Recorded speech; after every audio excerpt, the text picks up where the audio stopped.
요한계시록에 등장하는 그 소아시아 7교회를 보면 그 예수님의 칭찬을 받는 교회도 있고 또 책만 받는 교회도 있습니다. 그런가 하면 어떤 교회는 칭찬을 듣지 않고 책망을 듣는 교회가 있고 어떤 교회는 책망을 받지 않고 칭찬만 듣는 교회가 있습니다.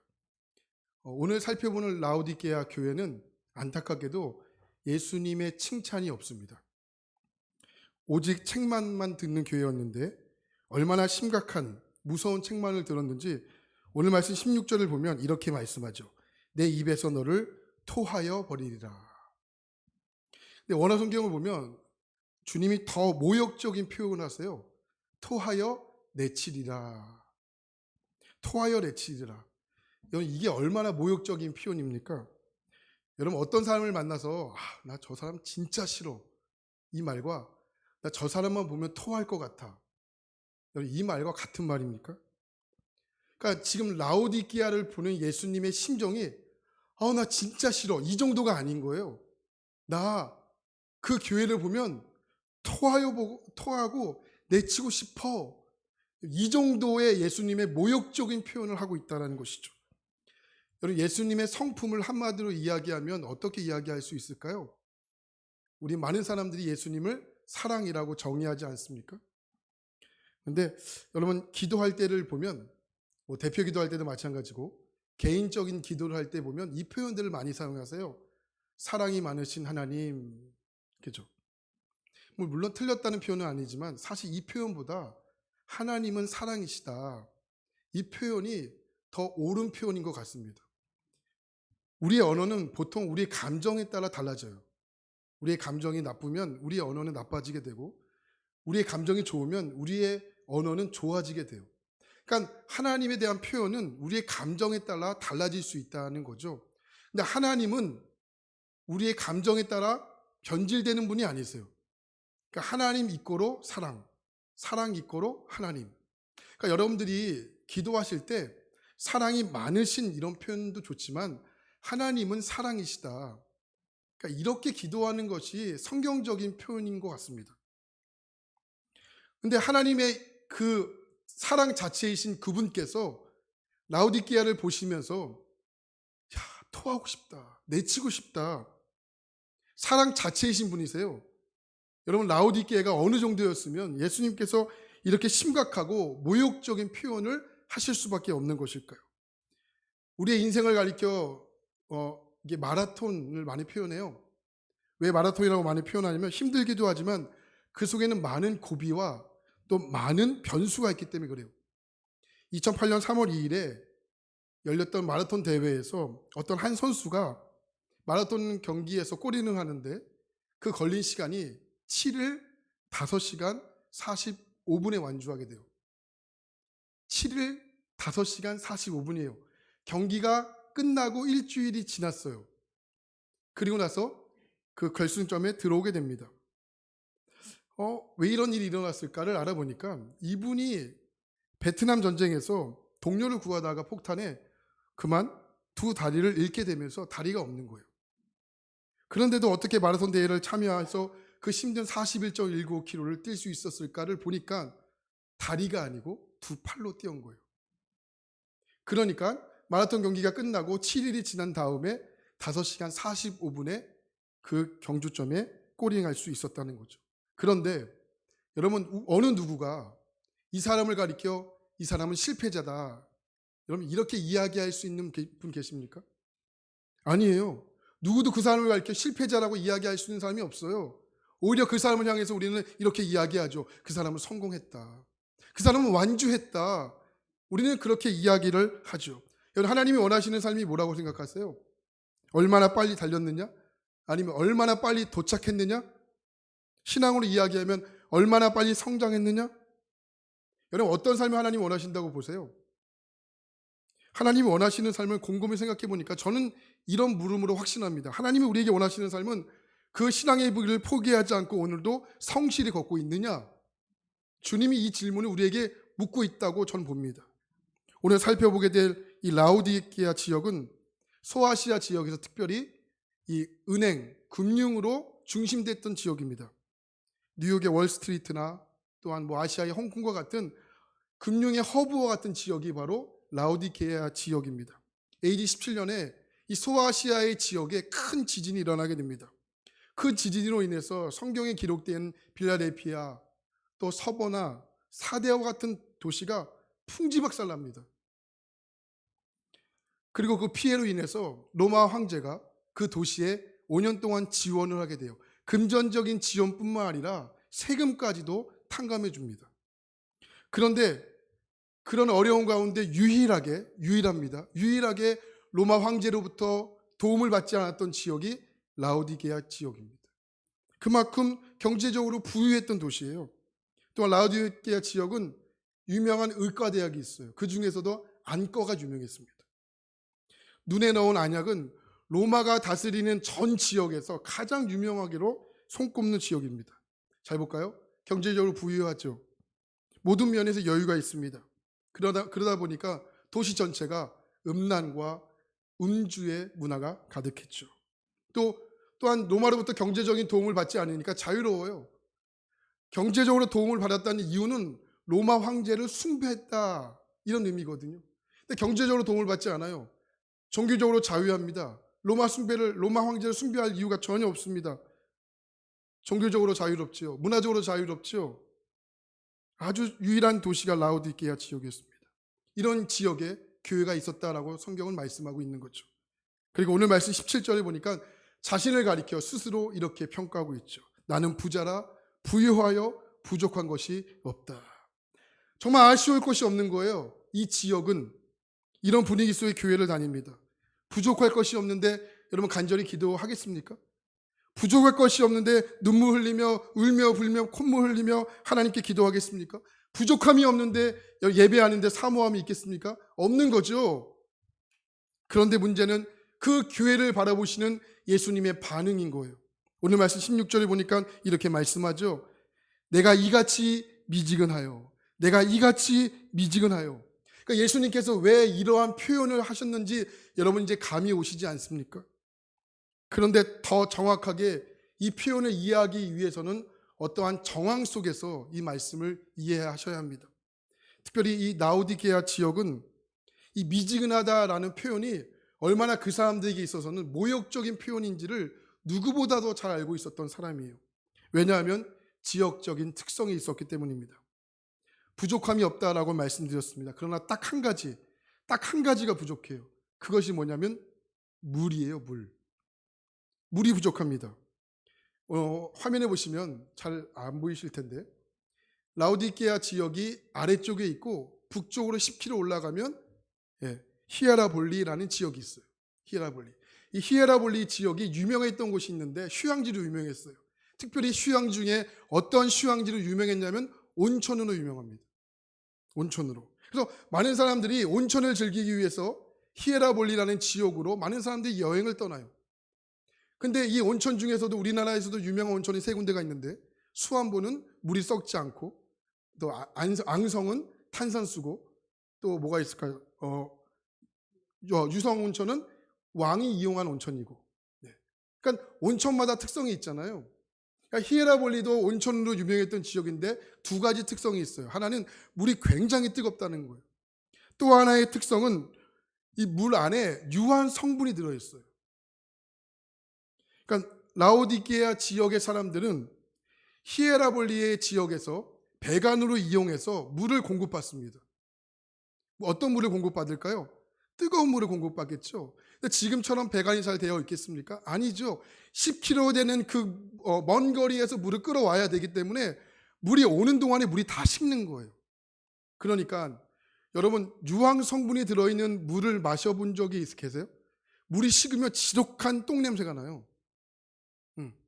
그러니까 목욕을 하려고 해도 물이 식어 있기 때문에 똥 냄새를 맡으면서 목욕을 해야 되고 물을 마셔도 똥 냄새가 나는 물을 마셔야 하기 때문에 이 라오디게아 사람들은 미지근하다 이런 의미가 얼마나 모욕적이고 얼마나 불쾌한 표현인지를 누구보다도 잘 알고 있었던 사람이라는 것이죠.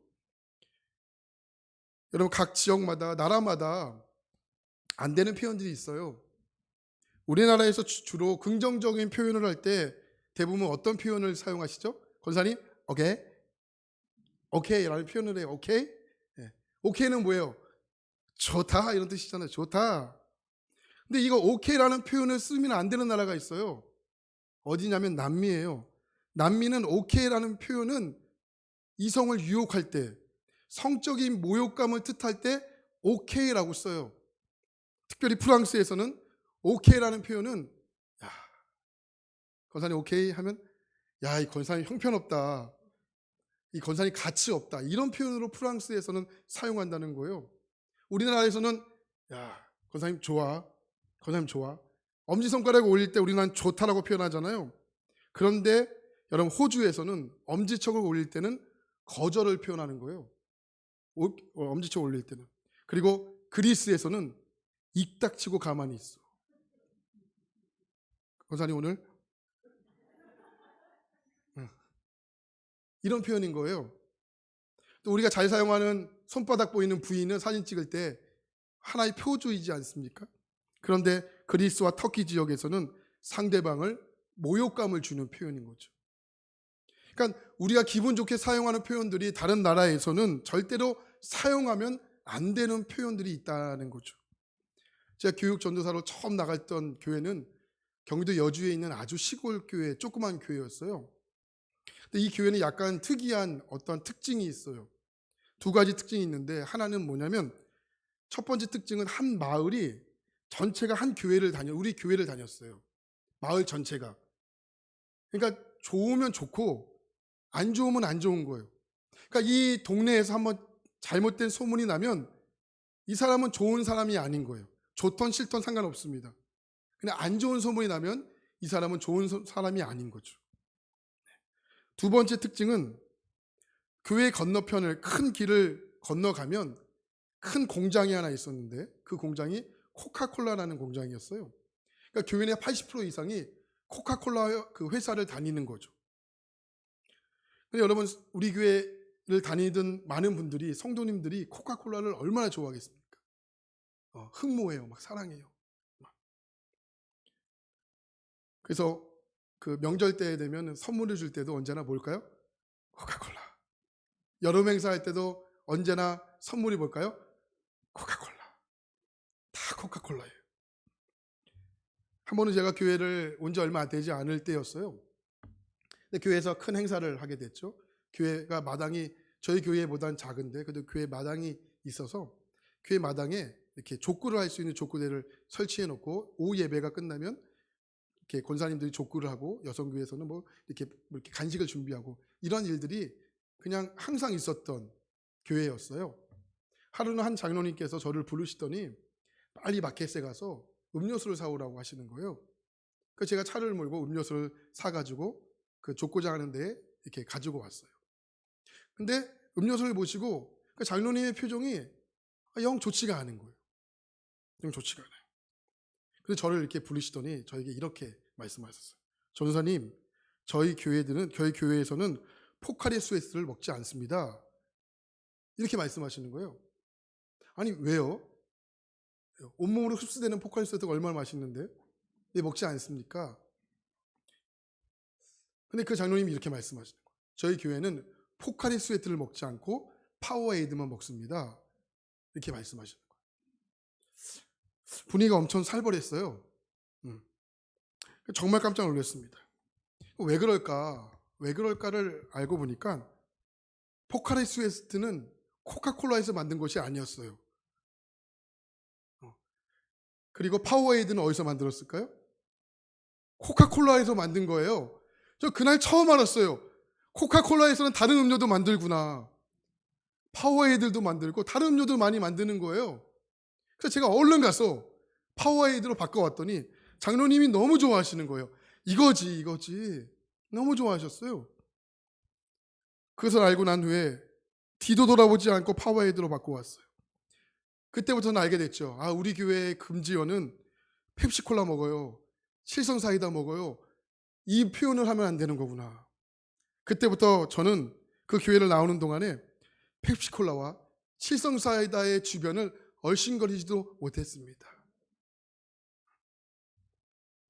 그러니까 아무것도 아닌 것들이 물건이나 말이나 그 지역의 특징에 따라서 사용할 수 없는 말이 되고 물건이 될 수 있다라는 것이죠. 마찬가지로 라오디게아 지역에서 사용하면 안 되는 말이 미지근하다라는 말이에요. 이 미지근하다는 말이 결국은 토해버리고 싶다. 얼마나 모욕적이고 얼마나 불쾌한 말인지를 그 지역에 사는 사람이라면 누구나 다 알고 있을 정도로 모욕적인 표현이었다는 것이죠. 근데 우리 예수님께서 여러분 의도를 모르셨을까요? 알고 있었다고요. 근데 예수님께서 의도적으로 뭐라고 말씀하세요? 너희는 미지근하다. 너희는 미지근하다 말씀하시는 거예요. 여러분 지금 예수님의 마음이 느껴지십니까? 예수님의 여러분 심정이 지금 느껴지십니까? 풀러 신학교의 성교학 교수였던 도널드 맥가브란 교수가 현대 교회를 가리켜 이렇게 진단을 해요. 교회 안에는 깨어 활발하게 있는 성도가 대개 10%다. 동의하십니까? 그러면서 계속 이렇게 이야기합니다. 살짝 자는 성도 80%, 그리고 푹 자는 성도 10%. 중요한 게 있어요. 여기 보십시오. 살짝 자는 성도가 몇 프로예요? 80%. 오늘 말씀에 비교해 볼까요? 살짝 자는 사람이 누구일까요? 어쩌면 미지근한 성도이지 않겠습니까? 오늘 이 말이 왜 우리에게 충격을 주는지 아십니까? 어쩌면 오늘 우리에게도 살짝 자고 있는 이 성도에 포함될 수 있기 때문 아닙니까? 1861년에 미국에서 남북전쟁이 일어납니다. 남북전쟁이 일어난 후에 전쟁의 그 승패를 가르는 중요한 지역이 랭커스터라는 지역이에요, 미국에. 그러니까 이 도시에 사는 사람들은 북군과 남군이 언제 매일같이 쳐들어올지 몰라서 항상 마음을 노심초사, 이 조마조마하면서 삶을 살아가고 있었던 사람들이에요. 그래서 마을 사람들이 모여서 한 가지의 이야기를 합니다. 우리가 살 수 있는 방법이 없을까? 그러면서 한 가지 사람이 제안을 합니다. 이렇게 제안을 해요. 위의 옷은 북군으로 입고 아래의 옷은 남군으로 입자. 그러면 북군이 쳐들어오면 보고 살려줄 것이고, 남군이 쳐들어오면 남군의 옷을 입고 살려줄 것이고. 그러니까 이런 기대감으로 이런 사람들이 회의를 열고 모든 옷을 그렇게 갈아입은 거예요. 그런데 예상과는 다른 일이 발생하게 되죠. 북군이 쳐들어와서 밑에 남군의 옷을 입는 사람들을 보고 다 죽이고, 반대로 남군이 쳐들어오면 위에 북군이 입었던 옷을 보고 다 죽이고, 그러니까 그 모든 지역에 사는 동네 사람들이 그 이후로 다 죽게 된 거예요. 그러니까 살고자 했던 행동이 결국 죽게 되는 너무나 안타까운 비극을 만들게 된 것이죠.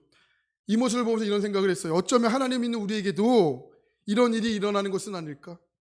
상황에 따라 어떨 때는 적당히 하나님의 사람으로, 적당히 세상의 사람으로, 적당히 하나님의 사람으로, 적당히 세상 사람으로. 여러분, 신앙인들에게 회색지대가 없다는 것을 아십니까? 신앙인들에게 중간이 없다는 걸 아십니까? 중간이 있다는 것은 뭡니까? 결국은 세상 사람이라는 거예요. 우리 그리스도인들에게는 중간이 없어요. 적당이라는 것이 없다고요. 적당이라는 것이 뭡니까? 살짝 자는 성도 80%, 여기에 포함되는 것은 아니겠습니까? 여러분, 오늘 이 라오디게아를 말씀하시는 예수님의 편지를 보십시오. 오늘 말씀을 보면서 여러분 엄청난 충격을 받았습니까? 오늘 말씀을 보면서 이 라오디게아 교회를 향한 여러분의 무서운 정말로 영적인 문제를 발견하셨습니까? 이 교회가 성적으로 타락한 것이 보입니까? 이 교회가 분파적으로 문제가 일으켰다는 것을 보이십니까? 이 교회가요, 여러분 정말로 이단에 오염된 것이 보이십니까? 전혀 보이지 않습니까? 문제가 없습니다. 어쩌면 다른 교회에 비해서 가장 괜찮아 보일 수도 있는 교회가 라오디게아 교회일 수도 있어요. 그런데 예수님께서는 그런 라오디게아 교회를 향해서 가장 모욕적이고 가장 비참하고 가장 무서운 책망을 하고 있다는 것은 저와 여러분들이 오늘 기억하셔야 할 부분이라는 거예요. 저는 이런 의미에서 19세기 영국 교회를 대표했던 J.C. 라일 목사님이 했던 이 말이 우리에게 뼈아픈 충격을 준다라고 생각을 합니다. 19세기 영국 교회는요, 세례를 받으면 괜찮은 성도라고 여겼던 분위기가 있었어요. 이때 J.C. 라일 목사님께서 이 영국 교회를 향해서 이렇게 외치기 시작을 합니다. 안타깝게도 구원에 이르는 믿음이 없고 예수님과의 사귐이 없는 것이 분명한데도 죽으면 천국에 간다고 확신하는 사람들이 많습니다. 그러면서 이렇게 이야기해요. 하지만 저는 분명히 말합니다. 이러한 사람들은 절대로 천국에 적합하지 않습니다. 이런 분들은 이 땅에서 예수님을 높이지 않습니다. 이런 분들은 예수님과 교제하지 않습니다. 그렇기 때문에 천국은 여러분들의 마음속에 오히려 따분하고 부담스러울 것입니다. 그러니 늦기 전에 회개하고 변화를 받으십시오. 천국에 대한 가장 확실한 방법은 예수님과의 교제임을 명심하셔야 합니다. 이 설교가 지금으로부터 약 200년 전에 했던 설교입니다. 근데 이 말이 왜 저와 여러분 가운데 왜 불편함을 주는 이유가 뭡니까? 아직까지 저와 여러분의 마음속에 흐르고 있었던 여러분 이 마음이 이런 생각을 하고 있기 때문이 아니겠습니까? 이것이 지금 라오디게아 성도들이 느꼈을 그 느낌입니다.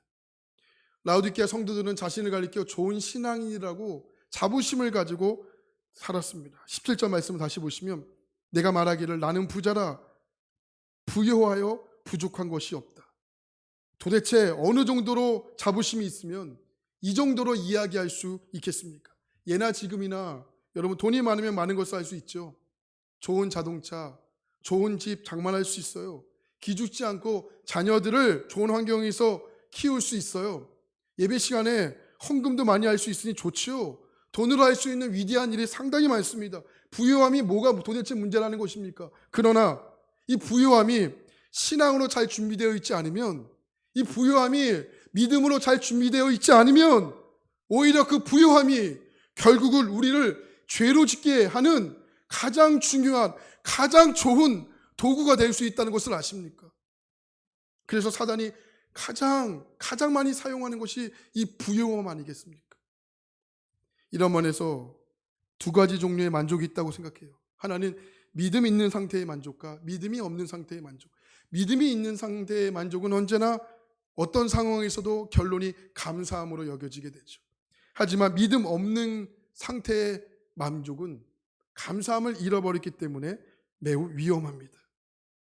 이런 의미에서 본다면 오늘 라오디게아 교회 성도들은 어쩌면 믿음 없는 상태의 만족일 수 있는 거죠.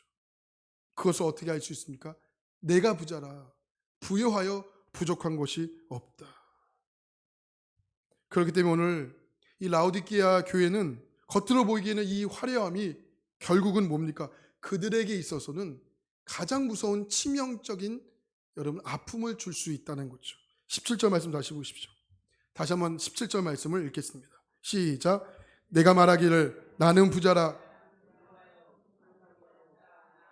내 공고한 가련한 것과 가난한 것과 눈먼 것과 벌거벗은 것을 알지 못한 스스로 생각하기에는 부족함이 없다라고 여겼지만 예수님의 반응은 다릅니다.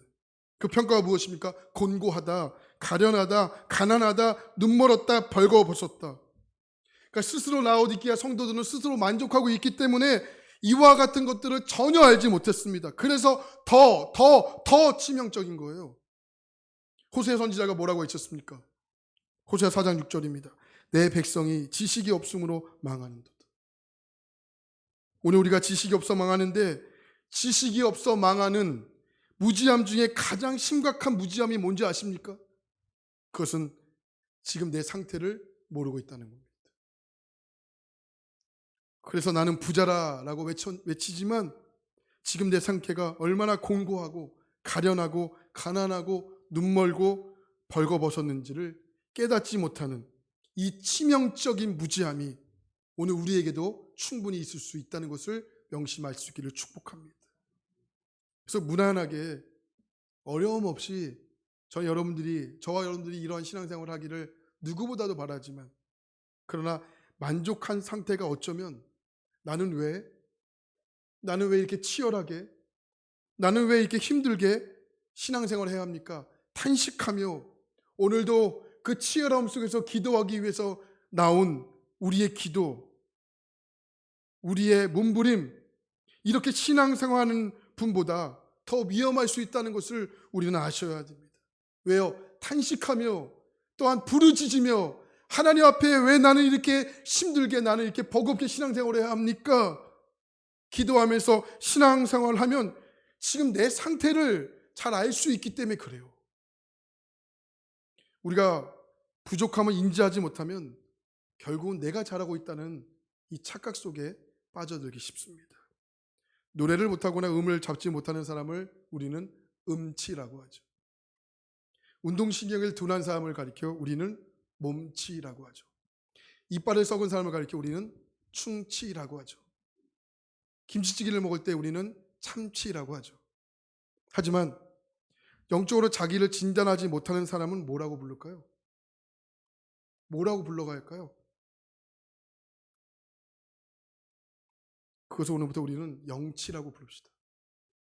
영치라고 부르고 여러분 신앙생활에 영치라는 단어를 하나를 추가하세요.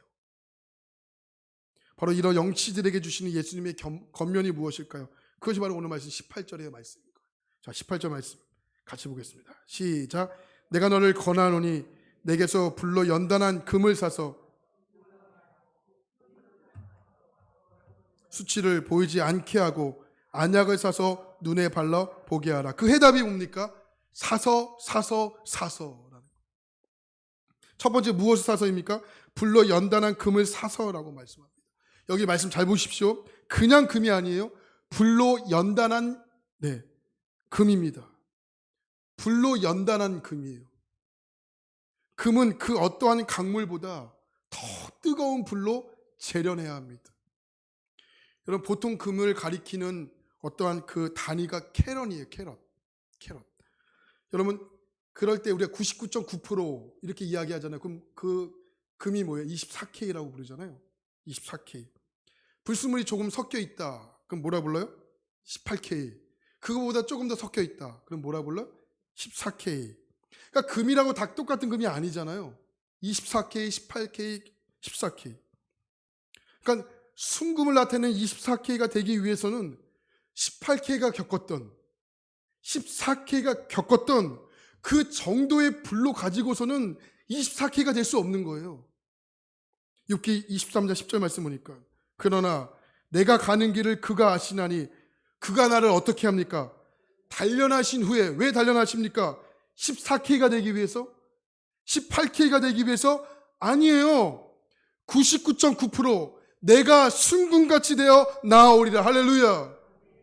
순금같이 되어 나아오기 위해서 주님이 연단하신다는 거예요. 14K이고 18K이고는 여러분 24K처럼 다른 연단이 필요 없어요. 24K가 되기 위해서는 더 강한 불로 제전해야 되고 연단이 해야 됩니다. 왜요? 그 안에 불순물을 제거해야 되기 때문에 그렇습니다.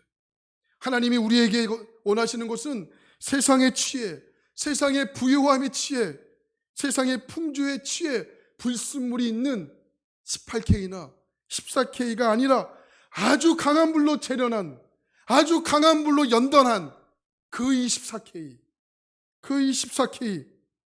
그렇기 때문에 예수님을 믿는 우리에게 있어 가장 위험한 말이 뭔지 아십니까? 이 정도면 됐지요. 아유, 목사님, 아유, 권사님, 이 정도면 충분해요. 여러분, 이 말이 얼마나 무서운 말인지를 아셔야 됩니다.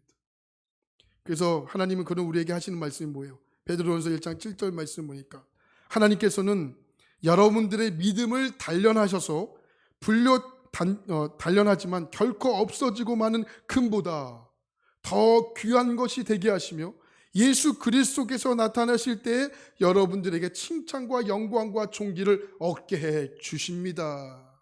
할렐루야. 그래서 연단하시는 거라고요. 그래서 재련하시는 거라고요.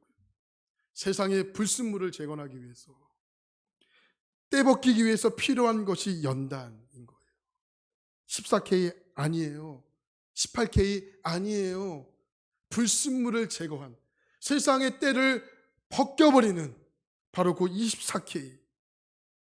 그러니까 여러분 신앙을 향해 나아갈 때 우리 모두가 이렇게 부유했어, 이렇게 고난이 없었어, 이 라오디게아 교회를 여러분 결코 부러워하지 않기를 축복합니다. 우리 권면의 말씀을 잘 들으십시오. 두 번째, 무엇을 사서입니까? 흰옷을 사서인 거예요. 성경에서 흰색은 특별히 거룩함과 순결함을 뜻해요. 그들에게 있어서 진정으로 필요한 것은 화려한 옷이 아닙니다. 거룩과 순결함입니다. 담배를 피우는 순간 담배를 안 피울 자유가 잃어버려집니다. 그러니까 거룩함은 그것을 지킬 때 가치가 있는 것이죠. 지금 이 시대를 보십시오. 부끄러움을 잃어버린 시대 아닙니까? 그러니까 옛날만 봐도 TV에서 정말 큰 범죄를 저지른 사람들은 고개를 못 들었어요. 여러분 지금 보십시오. 수치를 모릅니다. 죄송하지만 수치를 모르는 것은 짐승입니다. 부끄러운 것을 모르는 것은 가장 비참한 겁니다. 여러분 혹시 무엇 때문에 부끄러우세요? 내 옷이 남루해서 부끄럽습니까? 아니면 영적으로 더러운 것으로 인해서 여러분 오늘 하나님 앞에 부끄러우십니까? 우리가 예수를 믿는 것의 본색이 언제 드러난다고 보십니까? 술 안 마시는 것? 담배 안 피우는 것? 예, 훌륭해요. 응원합니다. 박수 쳐드립니다. 훌륭하죠. 건강 때문에 술 안 마시는 거는요. 건강 때문에 담배 안 먹는 거는요. 구별이 안 간다는 거예요. 그러니까 무엇으로 본색이 드러나야 되냐면 이게 구별되는 아닙니까? 구별됨이 없으면 이것이 흰 옷인지 이것이 검은 옷인지를 구별할 수 있는 방법이 없어요. 누가 흰 옷을 사서 입어야겠다는 결단을 할까요? 죄로 인해서 내 모습이 정말 부끄러움을 느끼고 수치함을 느끼는 그 느낌 때문에 아닙니까? 이 수치함과 부끄러움으로 인해서 여러분 구별되게 살기로 결정하고 하나님의 말씀으로 살기로 결정하는 것, 그 힘이 어디서 나오는 겁니까? 그것이 바로 예수 그리스도께로부터 나오는 것 아니겠습니까?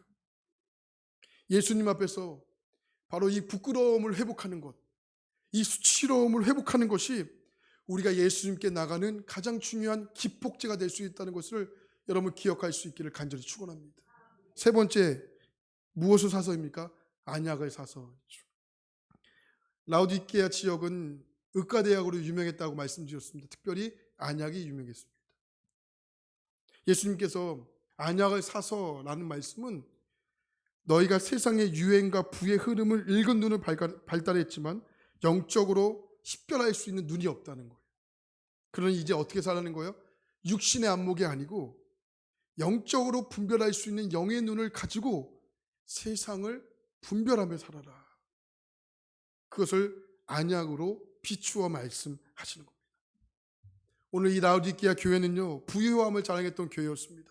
부족함이 없었던 교회였습니다. 자부했던 교회였습니다. 그러나 예수님의 판단은 달랐습니다. 너희들이 가장 가난했다는 것이고 너희들이 가장 부끄러움과 수치를 모른다는 것이고 너희들의 눈이 가장 어둡다는 것입니다. 그래서 오늘 이 세 가지를 사라. 금을 사고 흰 옷을 사고 안약을 사서 어떻게 하라는 겁니까? 불순물을 제거하기 위해서 연단받고 연단받으면 너희들은 거룩해질 것이고 거룩해진 눈으로 세상을 분별하며 살라는 것입니다. 말씀을 정리하겠습니다. 자, 그림 하나를 보여드리겠습니다. 흰색과 검은 것이 섞여 있습니다. 뭐가 보이십니까? 예수님의 얼굴이 보이십니까? 안 보이십니까? 그분들은 큰일 났습니다. 얼른 보이셔야 됩니다. 보이시는 분은 구원받은 것 같고 안 보이시는 분들은 버림받은 것 같으십니까? 절대로 시험 들지 마시기 바랍니다. 아닙니다. 저 그림에는 예수님의 얼굴이 보이는 사람은 믿음이 좋은 사람이 보이는 것이 아니고 저 그림을 뚫어지게 보는 사람이 보입니다. 제가 왜 이 그림을 여러분들에게 이 시간 보여주는지 아십니까? 저 그림 때문이 아닙니다. 저 그림 밑에 있는 글씨 때문에 그렇습니다. 같이 한번 볼까요? 시작. 그리스도는 이 집의 주인이여 식사할 때마다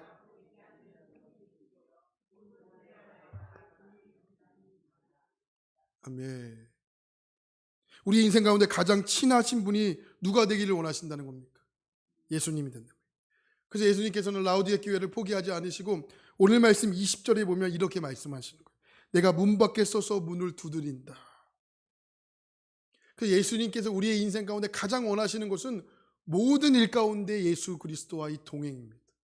밥 먹을 때 또 우리 집에 있을 때 모든 대화 가운데 예수 그리스도와의 동행입니다. 어떤 일이 있어도 여러분은 이것과 포기하시면 안 됩니다. 오늘 이 시간 우리가 기도해야 할 것도 바로 이것입니다. 예수님, 제가 예수님과의 정말 친해짐이 없었습니다. 예수님과의 교제가 없었습니다. 예수님, 오늘 이 시간 저에게 눈을 열어주셔서 정말 눈을 밝게 열어주셔서 모든 일에 예수님이 나와 함께 하심을 믿고 알게 하시고 오늘 이 자리에도 기도할 때도 찬양을 부를 때도 예수 그리스도께서 이 자리에 계심을 우리가 보고 바라보고 기도하고 찬양했을 때 예수님을 만나는 놀라운 감격의 순간, 놀라운 감격의 여러분 인치심, 그 은혜가 저와 여러분 가운데 있어야 하지 않겠습니까? 오늘 여러분 이 시간 찬양하고 함께 기도할 텐데 여러분 이 믿음과 이 결단을 위해서 여러분 함께 기도하십시오. 오늘 예수님과의 친밀함이 끊어지신 분들은 그 친밀함을 위해서 함께 기도하시고, 오늘 예수님과의 사귐이 없는 분들은 모든 일에 예수님과의 사귐을 위해서 함께 기도하시고, 예수님이 멀게만 느껴지신 분들이 계시면 예수님이 우리 인생 가운데 가장 친한 분임을 여러분 증명하는 오늘 이 금요일 저녁 시간이 되기를 간절히 바랍니다. 그래서 여러분 인생 가운데 오늘 이 금요일, 오늘 며칠입니까? 2월 16일 저녁 9시 1분 9시 1분 여러분 이 시간을 잊지 않는 복된 저녁밤이 되기를 예수 그리스도의 이름으로 간절히 축원합니다. 우리 함께 좀 찬양하기를 원합니다.